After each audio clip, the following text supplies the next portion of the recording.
from the park, and just on the right is the British Embassy. And I thought, yeah, the British Embassy. So go and have a look at this monstrosity, I mean architectural monstrosity.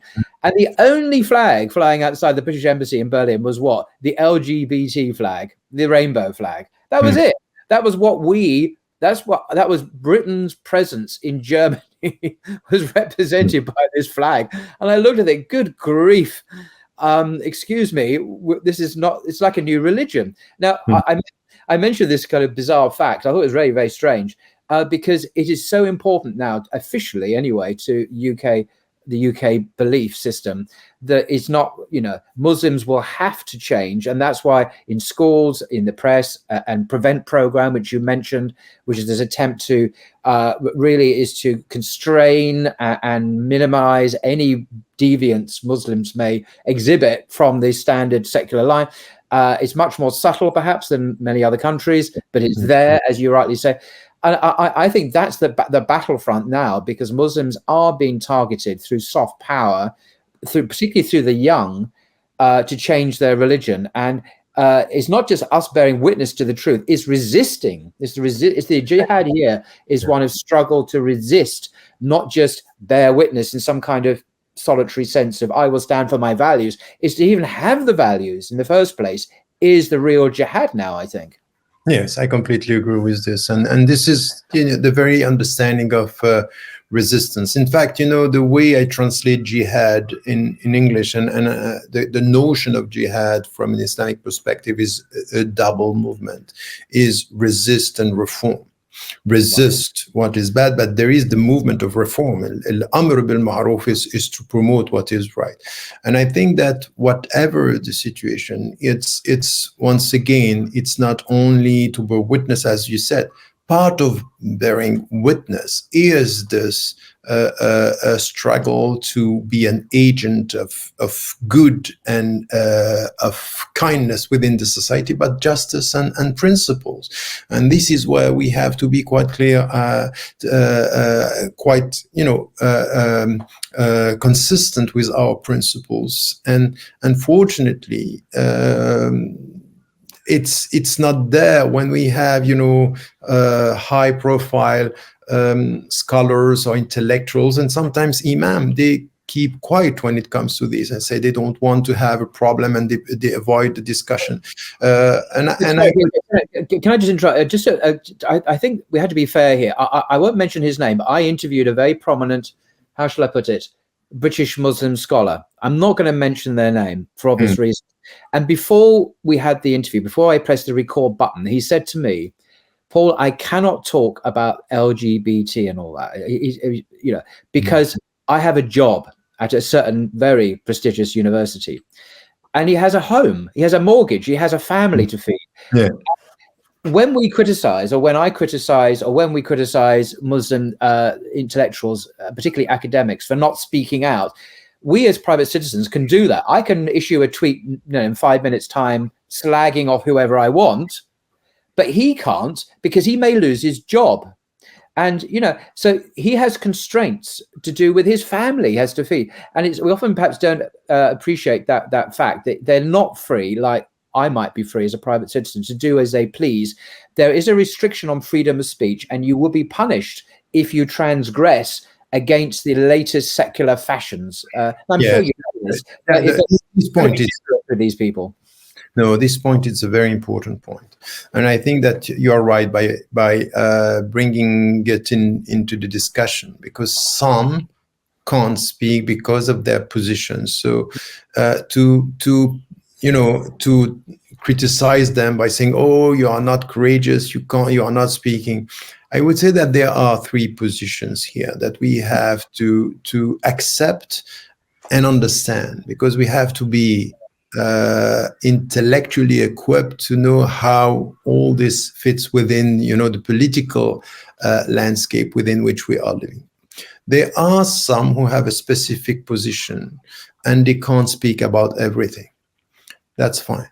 The only thing that I would ask them is, don't speak means don't speak. So don't say the opposite of our principles. Avoid the discussion. Yeah. But don't, in order to be accepted, say the opposite. Yeah. So just This person doesn't speak the opposite. No, he's just silent. That's exactly. So remain silent. Let others do the job, because we understand that this position is so important, not only for you, even for all of us, because from there you can have a voice, you can be heard. So don't speak. And this is, Amnesty International in the political field, what they are doing. If you are going to speak about Tunisia, they are not asking Tunisian to speak. Keep quiet. We know that it's not for you to speak about Tunisia, because you are Tunisian. They are going to target your family and to destroy everything. So let others speak. So we understand that there are roles here. So you have this position. That's fine. We understand. Don't say anything about the issue. Your silence is understandable, and we understand it. Now you have others who are free citizens, and they should, in fact, speak out and be able, and avoid targeting the brother or the sister having this position, saying, oh, you are not courageous. So we need to have others who are ready to, and we need a third position, which is to prioritize and say we need to have some who are more specialized in one field and other more specialized on, whatever, social justice. And so you need to have people speaking on some issues in a very plain and clear way, and others that we understand. So we need to understand within our society and our community as Muslims that the best way to protect our brothers and sisters is sometimes to ask them just not to talk about some issues. Don't it's not for you to do it. We are going to do the job, and from where you are, at least you have to speak about issues that are going to be heard by the whole society. So there are some who should be specialized on universal topics and others on specifics, but knowing that we have different roles, and this is not always understood by the community and by Muslims, because they are expecting from some scholars to say what they can't say. But we also have to be quite clear on some who, when I see today that some of our great scholars that, some of them I respected so much, are saying the opposite when it comes to what is happening in Muslim majority countries, what is happening in Palestine, for example, I would say, no, that's going too far. That's going too far. I cannot understand your silence. I cannot follow your betrayal. Yeah, and that issue of Palestine is something that there is no free speech about in the UK, because except in the mildest of criticisms, perhaps, of certain policies of a country in the Middle East, but in terms of a full support of the Palestinians and their right to struggle against occupation, it's completely prohibited, and not by law, but by the agreement by the powers that be, that is anti-Semitism. Yes, exactly. A definition that actually suppresses any criticism of a certain country in the Middle East. Well, Israel, obviously. I can say we're not going to be shut down for saying that. And that is a terrible situation in a country that. But just coming back to just briefly touching on the subject of scholars speaking out, and it's interesting, in America, this has been played out very dramatically, I think, in the last year, where prominent Muslim ulama, I won't mention their names, we all know who they are, were perceived by many people to be compromising and liberalizing on certain issues, like the LGBT issue or interfaith issues, or being quite easy, sort of holding hands in prayer circles with so-called pagans and witches and or Christians and whatnot. Now, this has changed. Seems to have been a sea change in the last year or so, because for various reasons. But these very same people now are much more vocally, having been stung by criticism, but much more vocally towing a much more orthodox, mainstream Sunni Muslim understanding of these issues.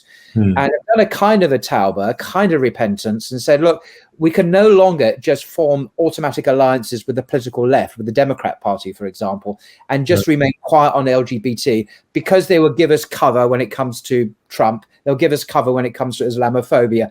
No, we need to stand on our own feet and be independent of the Democrats and Republicans and speak our own truth as Muslims. And I thought, wow, I didn't expect this. I really didn't expect this, but it seems to be happening. And some of these former liberalizing scholars are now sounding completely orthodox and really going for it now in ways which are quite surprising to many people. And, you know, I don't know how much that is a unique thing for America, but it seems the tide is turning, and America is unique. It is still the world superpower, although, you know, that's changing a bit. So maybe this will have an influence in the rest of the West. Who knows? Yes, I know, and I heard and I followed, you know, this movement within the American landscape and among scholars and people that I know very well. Some of them I worked with them for years, and I don't think it's only in the United States, it's everywhere. You can even find some of the scholars in the UK also trying to find their way. And I would say I can understand why and what happened and their disappointment towards, you know, with the left and the so-called liberal leftists ready to deal with Muslims and to promote the rights of the Muslims, and just to be disappointed because at the end of the day they are telling you that they are going to help you to be accepted, but at the same time they're asking you to compromise on so many other principles. That's the reality of it. And I would suggest now that, okay, you know, we are like a teenager in the historical presence, in the new historical presence of Muslims in the West. We are trying to find our, milestones. How do we have to deal with the country? But I would suggest that it's high time for us now also to avoid two things. The first is to get an understanding of our religion that it's so flexible that we can just deal with the environment, because al-asl fil ashya al-ibaha, the first principle in things is the permission. So we should be flexible. Yes, Islam, it's a religion of easiness, and we have to promote easiness and not hardship. And this is the way we deal. But there are principles. Al-halal halal, al-haram haram. What is lawful, it's lawful, and what is unlawful is unlawful. So we need to get a sense of the priorities of our message and our vision. And very often, the way I saw some of the leaders and some of the intellectuals deal with the environment is try to find partners and create alliances after having thinking about what are my priorities. So I think that we need to start with this. We need to know what are our principles and to deal with them as something which is, this is not negotiable for me. I'm not going to negotiate on principles that are part of my spiritual identity. My spiritual identity is even deeper and more essential for me than my social identity. My spiritual identity, it's who I am wherever I am. It's not only in this country. Wherever I am, this is my spiritual identity. So we need to get this right. So this is one point. And second thing that we have to avoid is to deal with, politicians around us or political trends and only based on utilitarianism, meaning in which way they are going to help me to get this or to get that. No, that's not the point. We have in the West, and you have in the UK, you have in the United States of America, maybe they are not the majority, but you have good people. You have good Christians, and you have good Jews, and you have good people and atheists, even people of principles, and they are ready.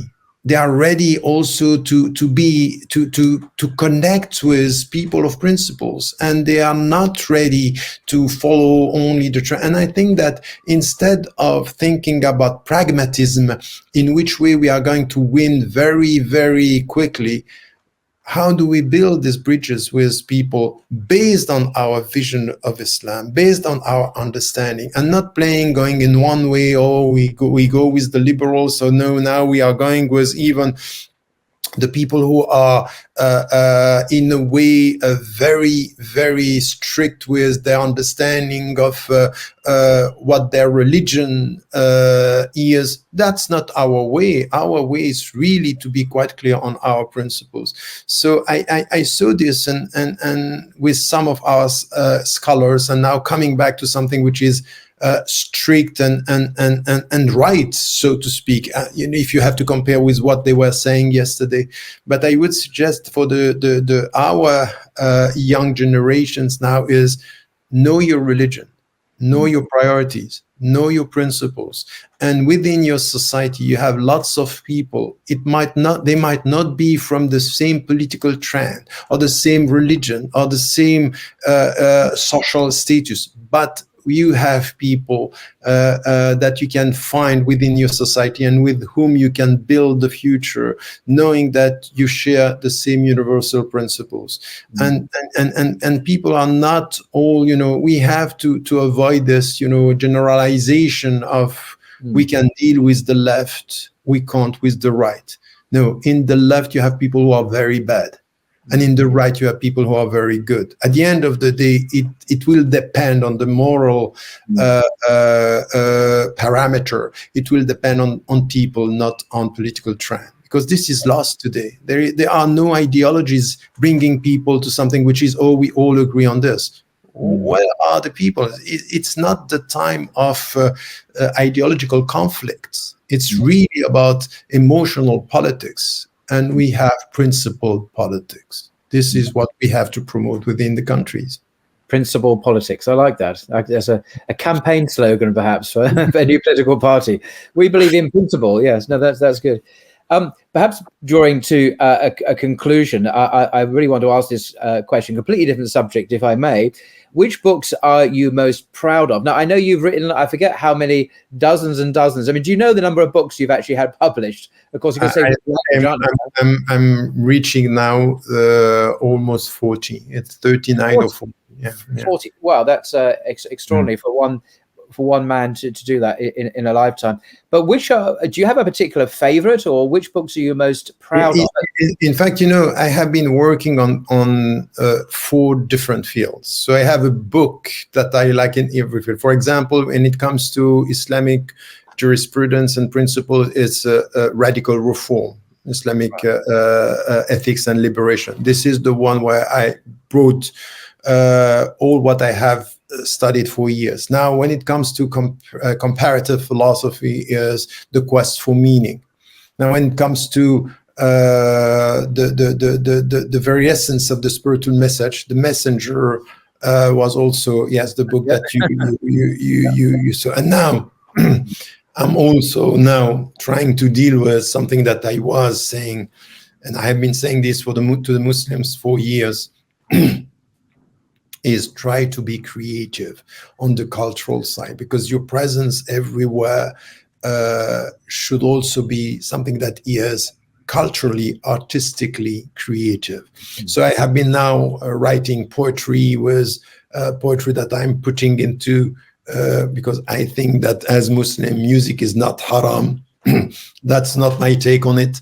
I think that there is music halal and there is music haram, and this is not to be liberal. It's just to be quite clear with our principles as Muslim. Is also something that I'm working on.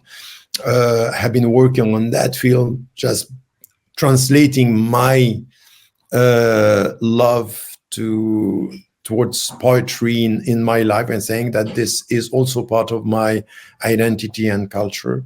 And what I'm doing today, which is the final, I am sure that I decided it will be my last book on Islam, is this manifesto for an Islamic theology of liberation. This is the one I'm writing. Your current book you're working on at the moment, is it? Yeah. Okay. And what's that about? So it's quite an interesting title. Can you summarize its themes, or is it? Yes, liberation theology is a theology. Let me just take one. Bismillah. So I recognize the theology of liberation theology. We had that in the Catholic Church, particularly in the 80s and 90s. It got into trouble with John Paul II and Cardinal Ratzinger, who, particularly in South America and all that. So it has a controversial kind of profile in the Catholic Church, But then in other fields, like in the Shia understanding of Islam, it's a very important theme, I think. Yes.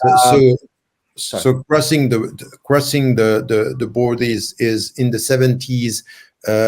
Liberation theology, it's Gutierrez, Leonardo Boff, it's all this priests and thinkers and activists dealing with, we need to create or to promote the preference of the poor, which means the priority of the poor is reading the scriptural sources through the eyes of the poor. So it was to be very much involved in social dynamics and social justice. And then it was controversial, and it still is. And then you had Shariati, who brought this into the Shia tradition by saying, yes. And my take on this is, in fact, the liberation theology, which is needed from an Islamic perspective, it's not only to bring, the social dynamics and social justice. It starts with the spiritual liberation. It's to come back to, from what do we have to liberate ourselves? When it comes, for example, to all what was promoted in psychology, in psychoanalysis, and the reference and conscious, I'm bringing this to an Islamic anthropology, a Quranic anthropology, a new geography of the human psyche, based on the Islamic tradition. And from this understanding of our way of dealing with the conception or the concept of human being, in which way the intimate is connected to the external world, and in which way we find in our tradition things that are coming from the Chinese traditions, from Shintoism, from Confucianism, from Buddhism and Hinduism, and also from the monotheistic tradition. So I'm bringing this to this understanding of liberation theology from the intimate to the social. So, and showing that the social is the means of the intimate. So all the people who are telling us, educate yourself and forget about the world, are not following the right path. And all the people who are so much involved in the social justice and forgetting their spiritual path. So how do we reconnect these two dimensions? This is what I'm trying to do in this book. It's all about liberation. Indeed, extremely interesting. And when might that be published, or is it too soon to say? I don't know it's going to be published, but I hope it will be finished by, within 1 month. It should be over. Oh really? Oh, as soon as that. Okay. Well, we'll keep our eyes open for that, inshallah. Best wishes for that. And finally, thank you very much indeed, Professor Tariq Ramadan. Thank you for inviting me. It was a pleasure. It's been an absolute pleasure, and we're certainly look to interest to your new book, and inshallah we will speak again. So until next time.